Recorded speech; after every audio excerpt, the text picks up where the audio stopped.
Bismillahirrahmanirrahim. Assalamualaikum warahmatullahi wabarakatuh. Alhamdulillahirabbil alamin.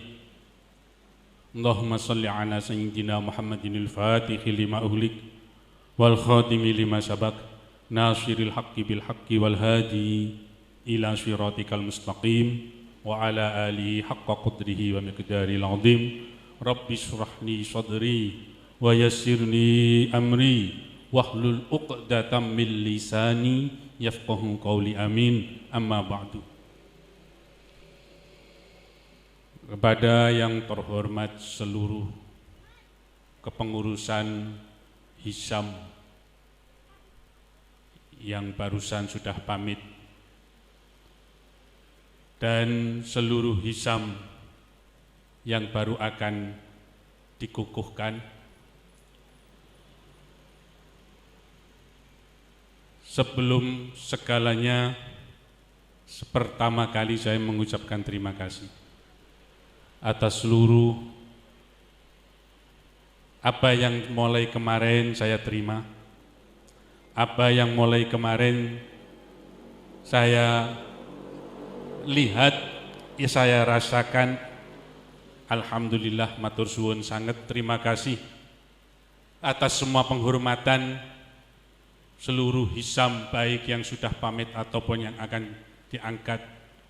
Penghormatan yang menurut saya luar biasa untuk orang tua kami, sehingga menjadi sebuah hal yang luar biasa bagi saya bisa hadir. Takdir menentukan ternyata harus di sini saya hari ini, dengan semua keinginan-keinginan untuk berkunjung ke sana kemari. Ternyata takdirnya saya harus berkumpul dengan Hisam. Alhamdulillahirabbil alamin. Terima kasih Pak Tatang, Pak Zarkasi yang telah menemani anak-anak untuk ikut di majelis ini. Begitu juga Ustadz Arif, panjenenganipun Pak Aziz, Ustadz Aziz, Pak Bayu yang telah ikut menemani dari Jawa Timur. Begitu juga di Putri, alhamdulillah istri saya bisa ikut, dan memang sengaja saya ajak supaya semuanya mengenal bagian dari keluarga besar Durriyah besar Romo Yai Muhammad Maftuh Said. Tentu yang akan saya sampaikan pertama adalah salam dari Bunyai kepada seluruh Hisam Jakarta.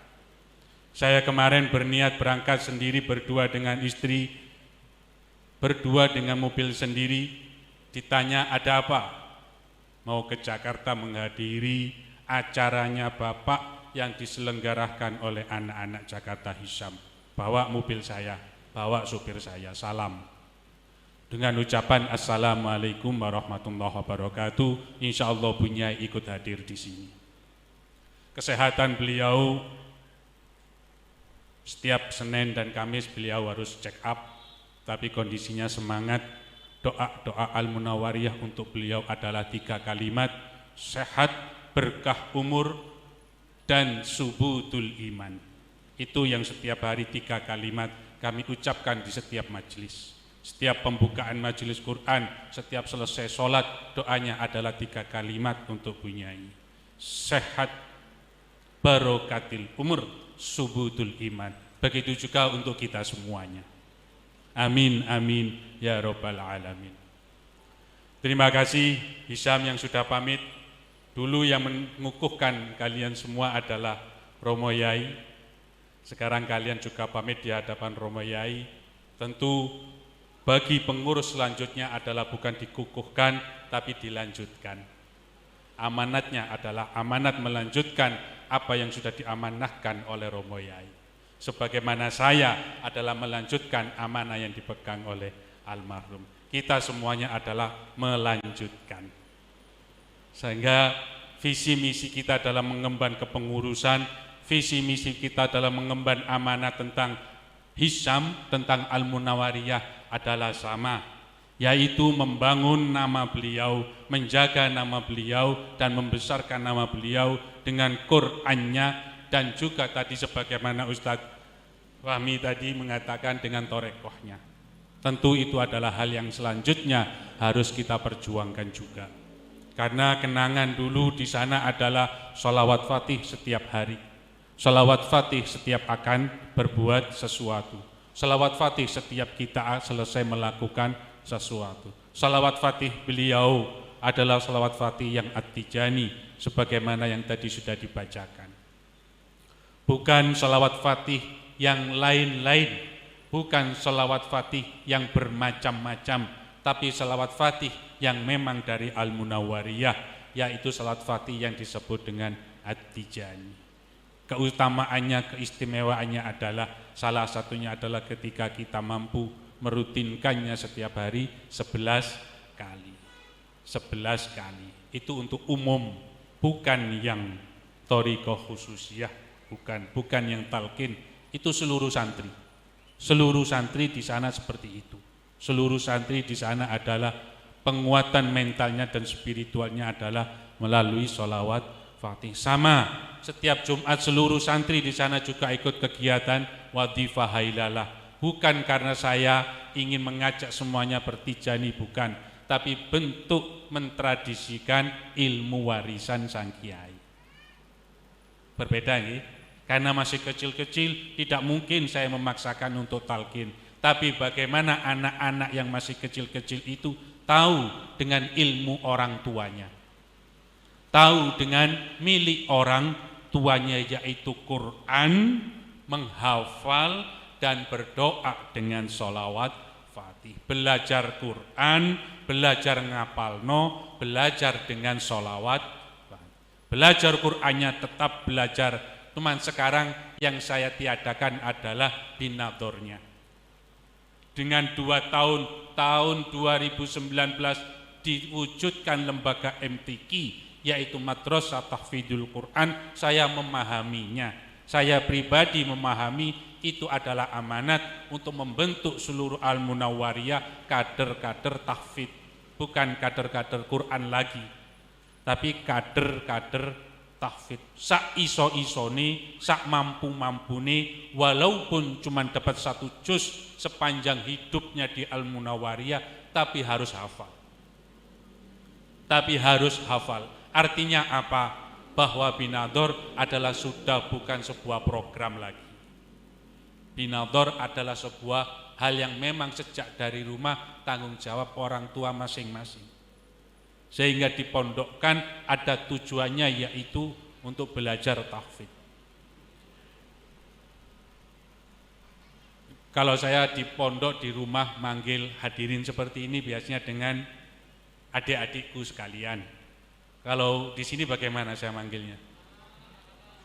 Karena kita semua santri. Saya adalah santri pertama. Saya nyantri di almarhum mulai tahun 83.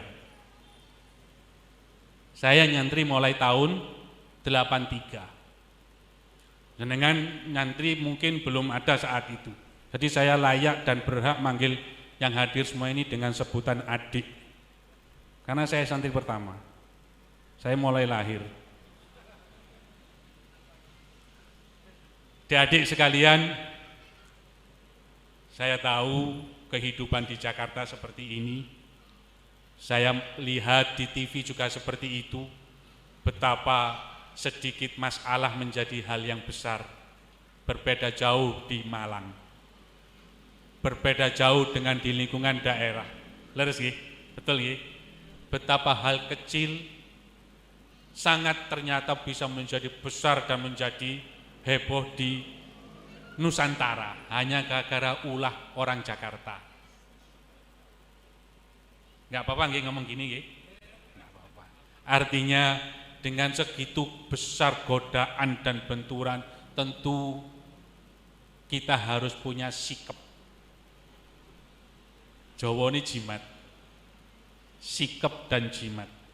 Di kerasnya lingkungan seperti ini tentu harus punya sikap dan jimat. Quran itu bukan lagi sebuah sikap dan jimat. Terlalu luas untuk dijadikan sikap dan jimat kalau Quran. Karena yang berhadapan dengan kita sama, semuanya pegang kur, sholatnya sama, ngajinya sama, wudhunya sama. Begitu juga hal-hal yang lain juga sama. Bagaimana dengan lingkungan yang semua sama, kita bisa menjadi yang paling utama dari semua yang sama. Sholawat semuanya sama, bentuk ibadah kita sama, tapi mengapa benturan seperti itu?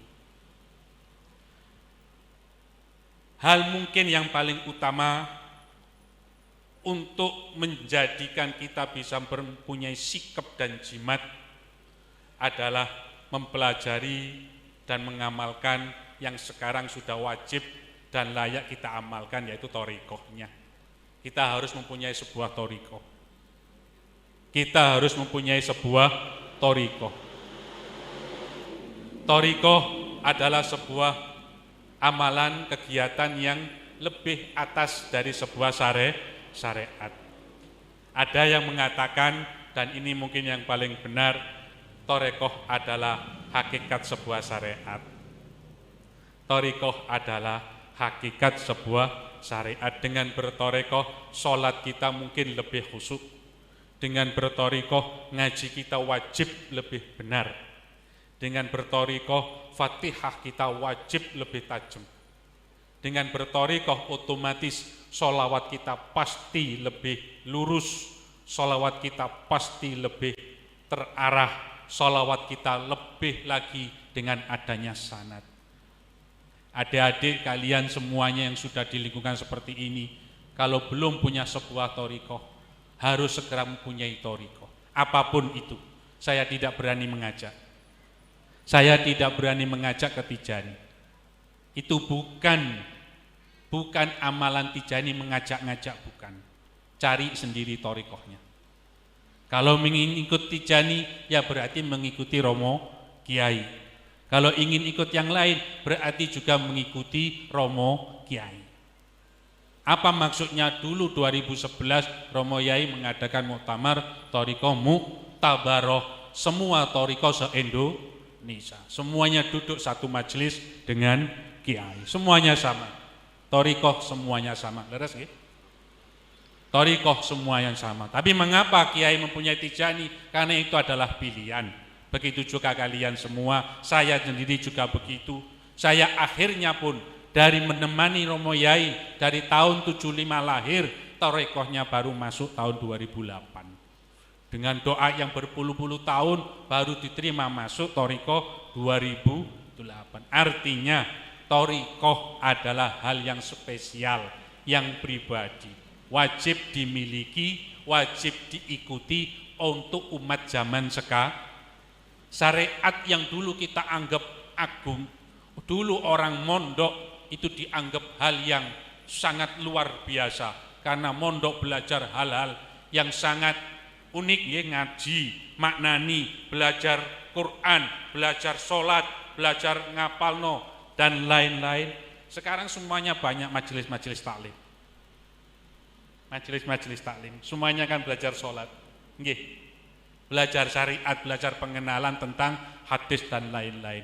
Sehingga dulu yang hal yang khusus dalam pesantren sekarang sudah menjadi milik umat di lingkungan majelis-majelis taklim. Sehingga yang menjadi spesial sebuah pesantren sekarang adanya tarbiyatut thari, karena thariqah harus dilatih. Thariqah harus berlatih, harus mempunyai lingkungan, melatih kedisiplinan, melatih keteraturan, melatih waktu dan lain-lain. Syariat sekarang sudah ada di Google. Leres nggih? Syariat sekarang sudah ada di Google. Yang tidak ada di Google adalah pengalaman wirid thariqah bersama dalam majelis dengan masa. Itu yang tidak bisa di YouTube kan. Itu yang tidak bisa divirtualkan, itu yang tidak bisa di-zoomkan, belum bisa. Karena hadir ke majelis.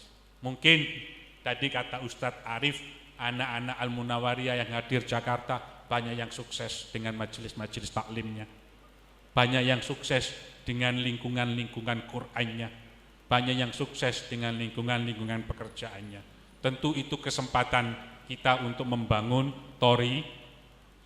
thoriqoh sholawat fatih. Sholawat fatih dalam Tijani bukan hanya untuk Tijani, karena perintahnya adalah alimun nas bis sholatil fatih liyamutu alal iman. Sebarkan sholawat fatih untuk lingkungan kita, khususnya keluarga, dzurriyyah kita, supaya kita terjaga mati dalam keadaan husnul. Di sini bukan majelisnya untuk menceritakan tentang Tijani, tapi di sini adalah majelis untuk mengenal salah satu ilmunya kiai kita yang tadi sudah disebutkan.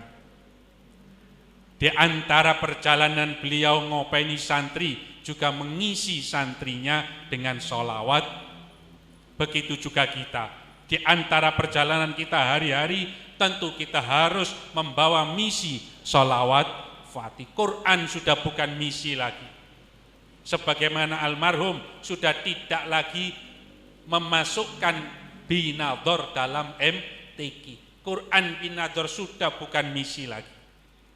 Itu sudah kewajiban masing-masing keluarga, rumah per rumah. Tingkatan dakwah Islam kita sudah di atas itu. Paham ya? Paham maksudnya? Tingkatan kita sudah harus di atas itu. Sudah bukan ngopeni binador lagi. Tapi kita sudah harus membina majelis-majelis tahfidz, majelis-majelis sholawat. Betul ya? Anak-anak kecil kan binador sampun tingkatan Iqra, tingkatan Tartila dan lain-lain, semuanya amsilati kan semuanya sudah mencapai tahapan membaca. Itu sudah bukan programnya santri lagi. Harus ditingkatkan majelis taklimnya dengan satu majelis 3 ayat dihafalkan, satu majelis 1 surat dihafalkan, satu majelis menghafalkan juz 30. Seperti tadi sudah terlaksana belum, Sugri? Belum ya? Setiap kegiatan harus diawali dengan tilawah. Setiap kegiatan diawali dengan membaca 1 surat bersama-sama.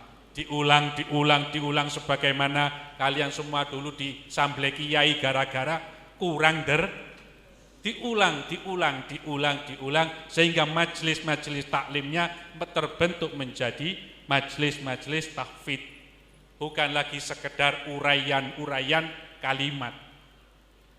Diperkuat lagi ke hal-hal yang bidangnya Al-Quran. Sehingga hisam yang akan dikukuhkan nanti targetnya jelas. Yang hadir seluruh hisam yang dulu ngafalkan ke kiai cuma 5 juz, bagaimana setahun ini bisa ditingkatkan lagi, ada setoran dan lain-lain. Program-program kerjanya harus begitu. Bukan lagi sekedar berkumpul-kumpul, bukan lagi sekedar membahas tentang pekerjaan dan lain-lain. 1 bulan sekali setoran Al-Qur'an. Kalau ada alumni Hisam gitu ya, datang ke rumah bertanya konsultasi tentang Quran, saya jawab paling mudah deres itu mengikuti tanggal. Kalau sekarang tanggal 13, tentu hari ini kita deres wa ma ubarri'u nafsi. Betul ya, juz 30 wa ma ubarri'u nafsi. Leres ya. Tentu tanggal 13 kita deresnya juz 3. Besok sempat gak sempat, kalau besok tanggal 14 kita gak sempat, harus tanggal 15 nya juz 15 langsung. Jangan ditunggu runtutan juznya, gak kesaut yang liane nanti. Kalau kebetulan tanggal 31, ya waktunya rekreasi. Tanggal 1 kita juz 1 lagi, sehingga yang selama ini kita hindari seperti juz-juz sulit, juz 19, juz 21, juz-juz sulit yang sepertinya sangat berat sekali kita buka, bisa tetap kita jadwal karena kita mengikuti tanggal. Seperti itu. Subuh kita setengah juz, malam kita setengah juz 13. Kalau bukan itu yang kita lakukan, hisamnya bagaimana? Hisam kan intinya cuma Al-Quran dan sholawat. Kita bukan binador lagi. Fokus Pagi ngafal no setengah juz awal, sore mari maghrib kita deres lagi setengah yang kedua. Kan seperti itu dulu di pondok nggih. Kita deresnya subuh, kita deresnya maghrib. Kalau enggak hafal ada penjalin. Masih ikut penjalin? Sekarang masih ada penjalin? Alhamdulillah saya sudah tidak melaksanakan penjalin. Karena tuntutan zaman sudah tidak memungkinkan lagi kita untuk penjalin. Nggih, tapi tetap hadir penjalin kemana-mana saya bawa. Tapi memang sejak awal dulu saya dendam tentang itu. Saya dendam banget, saya dendam sekali sampai puncak dendamnya kalimat yang saya ucapkan, saya tidak akan niru. Karena sakit bener nggih. Sakit saya. Puncak dendam nggih, mangkel dendam nggih. Saya sampai bersumpah dalam hati saya tidak akan niru. Alhamdulillah gak kuat nih, gak kuat. Nyemak dengan nyamblek itu ternyata energinya satu piring. Saya tidak kuat. Saya tidak kuat seperti itu. Mungkin beberapa kalau kita pernah merasakan, karena yang saya rasakan dulu ketika disamblek, itu yang beliau katakan adalah nyamblek setan. Sedangkan yang saya samblek anaknya orang, bukan anaknya setan. Kalau dulu bapak nyamblek anaknya sendiri, dianggap anak setan pun tidak apa-apa, karena anaknya sendiri. Saya nggak kuat, mohon maaf. Kalau jenengan semua mendengar, sekarang sudah ada tidak penjalin di Al-Munawariyah, betul saya akui, karena sudah nggak kuat. Ternyata nyamblek itu bukan nyamblek, ya, ada batinnya, ya. Gak kuat, jantung yang gak kuat, batin yang gak kuat, betul Pak Arif ya. Hanya oleh muring-muring itu, tapi materi tidak tersampaikan. Dengan marah-marah itu, ya, kita hanya oleh nyamblek itu, tapi yang materi kita sampaikan kita gak tersampaikan. Sehingga sekarang bentuk setoran di sana, kalau ingin tahu, saya cerita. Jadi di pintu masuk itu ada, di ruangan ada pintunya, di situ ada kaca, saya tulis 3 sufhah, 5 sufhah Quran letakkan. Ada tulisan seperti itu. Jadi masuk jarak 20 meter, Quran sudah harus di luar. Jadi sudah tidak ada lagi setoran dengan jurus ngintip, tidak ada. Berapapun dia mampu, dia berani maju, berarti dia sudah siap. Itu saya alami setahun, sekarang saya rubah lagi. Karena ternyata semuanya sudah siap, sekarang saya rubah bentuknya, bagaimana yang maju ini bisa mundur. Jadi begitu ada yang maju, saya pura-pura nguncal no pulpen, aku pura-pura nguncal no apapun, yang penting anak-anak itu konsentrasinya hilang.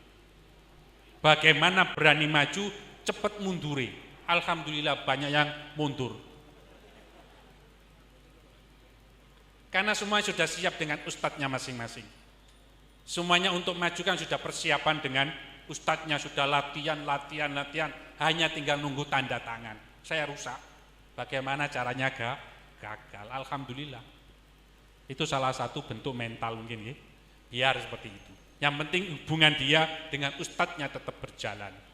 Tradisi dia deres dengan ustadznya tetap berjalan. Maju ke saya hanya hiburan.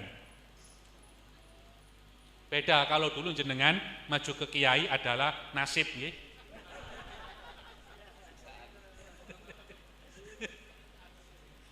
Bener, ya? Terkenang itu ya. Nasib karena absen, ya. Absen dan jadwal. Kalau sekarang enggak, anak-anak maju ke saya itu hiburan. Karena banyak jajan, banyak lain-lain, dan pasti waktunya panjang sehingga tidak ada setoran ke ustadznya. Mulai pagi dia sudah terjadwal, setor di pendopo, berarti lepas dari ustadznya. Justru sekarang saya yang menjadi hiburan. Alhamdulillah, bentuk dari perjalanan Al-Munawariyah seperti itu. Bentuk dari perjalanan sebuah pendidikan Al-Quran yang dulu dari Binador, dulu dimulai dari mulai belajar ngaji nggih zaman kita nggih. Belajar ngaji, kemudian ada Binadornya, kemudian ada belajar menghafalkannya, semuanya dilalui dengan penjalin-penjalin. Alhamdulillah sekarang bagian dari itu adalah sekarang semuanya harus bergerak, sekarang semuanya harus bisa. Kulo enak, kalau dulu kiai seakan-akan semuanya difikirkan beliau sendiri, bener nggih? Detail-detail sehingga sampai Jabodetabek pulang mawon dicarikan bis, diopeni bis dan lain-lain. Sekarang saya enggak, saya sembunyi terus di rumah, enak-enakan, karena semuanya sekarang bergerak. Seperti sekarang kegiatan Hisam ini kan bagus, sudah terlihat dewasa-dewasa, kegiatannya berjalan dengan tertib. Begitu juga di sana, tidak ada lagi suara speaker teriak-teriak, budal, enggak.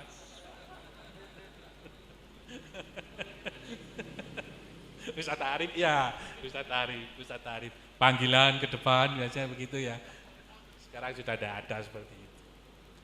Sudah tidak ada seperti itu, bukan karena bagaimana, karena memang tuntutan zaman sudah seperti itu. Hal yang pasti dan wajib masih ada adalah ngaji pagi dan ngaji malam. Ngaji pagi dan ngaji malam. Sekarang pagi ngaji mulai subuhnya kan sebelum jam 4, setengah 4 sudah mulai murotal bareng-bareng, putra putri murotalan di Masjid Putra murotalan, di tempat putih murotalan menjelang subuh. Murotalnya khusus surat Al-Baqarah, diulang-ulang. Kalau memang cuma dapat setengah juz, nanti maghrib dilanjutkan sebelum maghrib. Murotalan, dibaca murotal. Ada seperti itu sekarang. Tidak cuma kalamun dan tidak cuma yang menunggu-nunggu deres sendiri, tidak. Setelah subuh setoran sekolah, setelah itu sekolah pertama adalah madrasah dulu. Kita sekolah madrasah dulu. Setelah itu baru diadakan kegiatan lembaga formal sampai duhur. Duhur semuanya selesai. Duhur semuanya selesai, wajib istirahat, asarnya akhir. Tidak ada adzan asar di sana. Asarnya akhir. Asarnya akhir, tidurnya supaya puas, bangun tidur langsung main bola. Nanti jam 4:30 semuanya persiapan untuk sholat asar, murottalan, dan persiapan sholat maghrib, terus kemudian hingga sholat maghrib. Seperti itu. Kalau zaman sampean dulu 2:30 wajib bangun, kemudian dioprai sholat asar, kemudian sekarang tidak. Sholat duhur los sampai 4. Jadi anak-anak betul-betul ada waktu pribadi. Ada waktu yang memang kate lapo-lapo gak oleh diseneni, karena memang waktu pribadi, kate bal-balan, kate layangan dan lain-lain memang full. Mau deres pun boleh. Tapi alhamdulillah kalau dijadwalkan deres bebas, di Putra tidak ada. Lebih memilih main bola bebas. Tradisi Putra memang selalu sulit untuk diajak deres. Alhamdulillah itu tetap. Nggih, alhamdulillah itu mulai dulu kesulitan Ustadz Arif, bukan kesulitan pelaku juga ini mungkin. Nggih Mas, kita selalu kesulitan di Putra untuk kondisi deres pribadi itu sulit. Walaupun sekarang sudah disetiapkan tempat area makbaroh itu nggih, tapi tetap kosong kalau sore. Tidak ada anak Putra yang masuk. Alhamdulillah sebagai penutup, cuman itu sebagai penutup, nanti tanggal 5 saya juga akan mengadakan acara seperti ini yang pertama kali. Sebagaimana di sini Hisam adalah masa tugas berakhir, begitu juga Romo Yai, nanti Desember surat tugas Suriah NU, PC NU Kabupaten Malang juga berakhir. Alhamdulillah ada kelonggaran waktu sehingga bisa melaksanakan kegiatan ini yang sudah tertunda 2 tahun. Harusnya tahun kemarin, karena menunggu 1000 harinya, baru terlaksana tahun ini. Alhamdulillah nanti yang akan menghadiri ngaji adalah Gus Koyum Lasem, dan saya kemarin sowan ke Syekh Soleh Basalama PP Darussalam Jatibarang, Muqaddam Tijani, kemudian akan ditutup oleh Kiai Ali Masyhuri, nanti rencananya seperti itu. Jangan niat mengawali segalanya, karena dulu ada ucapan dari Romo Yai 2016 beliau berkata kepada panitia haul yang hari Sabtu ketika ngaji keliling kampung, ngaji di lingkungan majelis-majelis, terucap kalimat kepada salah satu panitia yaitu Ustadz Nur Rahman, apakah nanti aku dikenekno ambe arek-arek? Kalimatnya seperti itu. Apakah saya nanti akan dirayakan seperti ini oleh arek-arek? Itu nanti akan kita jawab bulan Desember. Saya akan memulainya walaupun masih internal, tidak ada hataman keluar. Hatamannya masih hataman di dalam dengan santri-santri yang di dalam, tidak boleh keluar. Dan untuk hari berikutnya, hari Ahadnya, acara gebyar besar dengan seluruh wali santri yang di Jakarta, panjenengan sedaya tidak usah hadir, cukup ikuti melalui medsos mawon, Zoom. Mungkin hari ini sudah bisa mewakili karena masih ada sedikit prokes, tapi apa yang dulu menjadi tradisi beliau setiap kali haul adalah libur, begitu juga besok tanggal 5 itu juga ada liburan, sehingga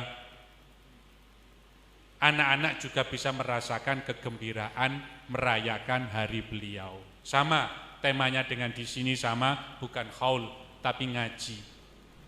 Temanya juga sama, ngaji, niatnya juga sama karena tidak ingin menganggap beliau wafat. Tentu hal ini adalah bagian dari tarbiyah. Ini adalah Ahlus Sunnah wal tarbiyahnya adalah meyakini masyayikh tetap hidup di sekitar, itu adalah ahli sunnah wal jamaah, menghadirkannya seutuhnya dalam batin